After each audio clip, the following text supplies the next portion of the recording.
আজ পয়লা বৈশাখ, আমার মেয়ের জন্মদিন। সবাইকে জানাই শুভ নববর্ষের শুভেচ্ছা ও ভালোবাসা। আজকে আমার মেয়ে সকাল সকাল স্নান টান করে চলে আসলো পুজো দিতে। মেয়ে বললো পুজো দেবে, তাই মেয়ে পুজোটা দিচ্ছিল আর আমি চলে আসলাম রান্নাঘরে। এদিকে আমার দুপুরের রান্না কমপ্লিট হয়ে গেছে। আজকে মেয়ের পছন্দের রান্না করেছি চিকেন লেগ পিস। ও চিকেন লেগ পিস খেতে খুব পছন্দ করে। মাছ খুব একটা পছন্দ করে না, করে খুব কম। তবে চিকেন আর ডিমটা হলেই ওর খুব ভালো। করেছি একটু পোলাও আর ডাল ভাজা, এগুলো তো লাগেই। এদিকে মেয়েকে দিয়ে দিলাম দুপুরের খাবার। মেয়ে এখন দুপুরের খাবারটা খেয়ে নেবে, তারপরে আমরাও খেয়ে নেব। তারপর খাওয়া দাওয়া করার পর বাকি আরও কাজগুলো সেরে নিয়ে তারপর আমি চলে আসলাম রান্নাঘরে। এখন লুচি আর পায়েসটা করে নেব, তারপর মেয়েকে সন্ধ্যাবেলা একটু কেক কাটিং করাবো।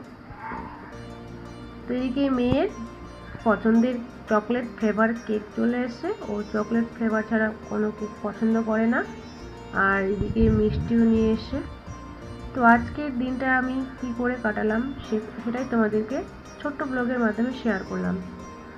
তোমরা আমার মেয়েকে আশীর্বাদ করো, ও যাতে মানুষের মতো মানুষ হয়, ভালো থাকে, ভালো করে পড়াশোনা করে সুস্থ থাকে। আর আজকের দিনটা তোমরা ভালো করে কাটাও। সবাই ভালো থেকো, সুস্থ থেকো।